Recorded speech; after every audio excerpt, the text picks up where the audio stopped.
everyone, I hope that you're all doing great today. I'm super excited to share with you the front porch that I put together for Christmas this year. Let's get started. Merry Christmas, baby. We normally stack firewood for our wood-burning stove on the porch.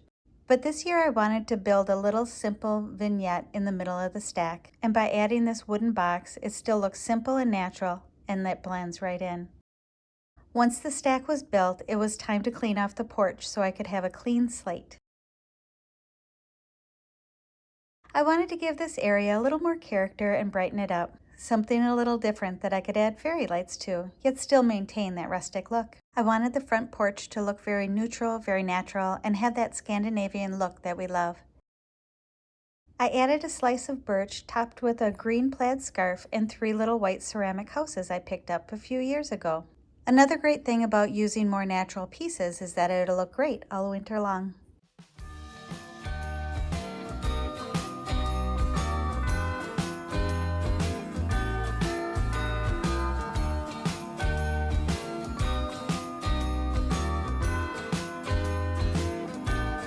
Jingle bells ringing in my ear. Jingle bell sound. By adding the fairy lights and a couple of pine cones, it gave it just the right glow that I was looking for. I started to add some bells and I couldn't decide if I liked them with it or if it was too much. But in the end, I took them out and I left it more simple. When I was envisioning how I wanted the front porch to look for Christmas this year, I knew I wanted it to look cozy, have fresh greens, lights, and a simple, inviting look that I see so often in Scandinavian decorating. Snowman is all around town. Watch out for reindeers are falling down. We stay up waiting for Santa tonight. He climbs down the chimney at the speed of light while we're dancing around the Christmas tree. I wanted this corner planter elevated a couple of inches, so I bought this little plant stand on Amazon. It was just the right height to give it a little interest and draw your attention to the area, and I love the way that it looks. I put our rug back that we bought this fall, and I really like the way the black trim looks with the black planter and stand. I knew I wanted a large, fresh evergreen this year, but I wasn't willing to pay $75 to $100 for it. Instead, I DIY'd 2 huge ones really easily. I made these almost a month ago, and it still looks fantastic. I wanted to fill out this corner a little more, giving it some texture and interest without it looking cluttered. I added some pine branches and a lantern filled with fairy lights and some small wood pieces to give it interest. I love adding fairy lights to lighten up the corner, especially on these dark winter evenings. I then added 3 birch logs on the side for color and texture.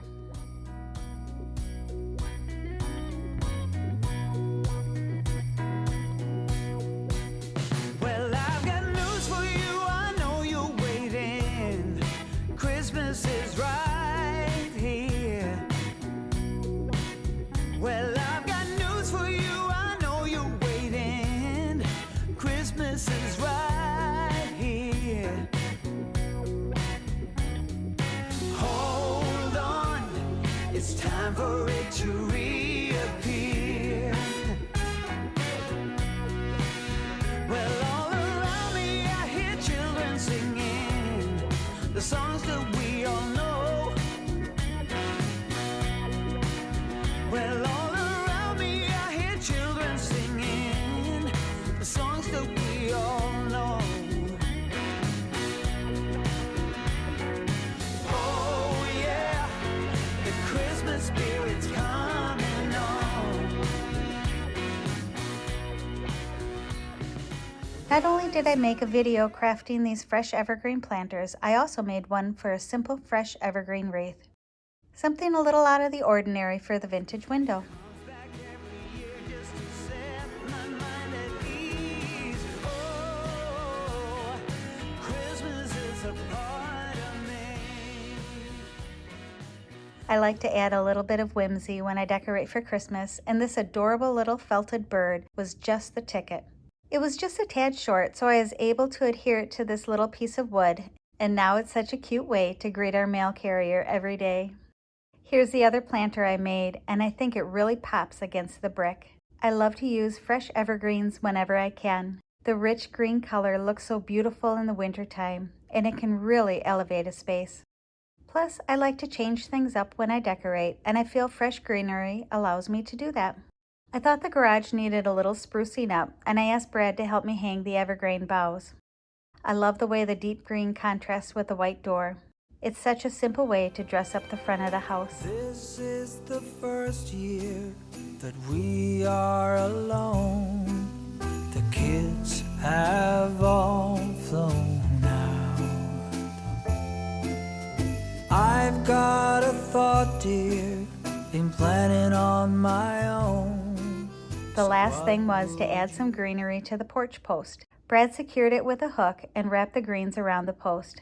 Afterwards, I did add a few extra sprigs here and there to make it a little more full, and now it's perfect.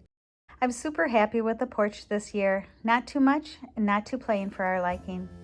Us making a clean getaway, not coming back till New Year's Day. Let's go to Paris for Christmas this year. Let's go to Paris for Christmas this Sometimes I have a hard time adding just enough to an area without it being too much. Normally when I have that feeling, I take something away and add a natural element like greens or pine cones, and it looks more cozy and pleasing to the eye instead of cluttered.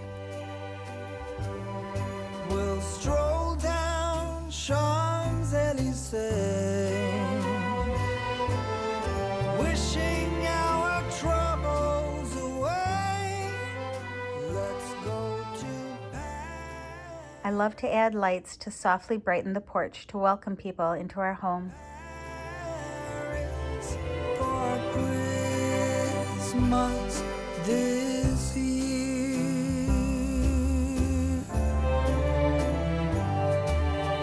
It's been so long, dear, since we've been anywhere. Thanks for stopping by, and I hope you enjoyed today's video. Let me know if you're planning on incorporating any of these simple ideas into your Christmas decorating this year.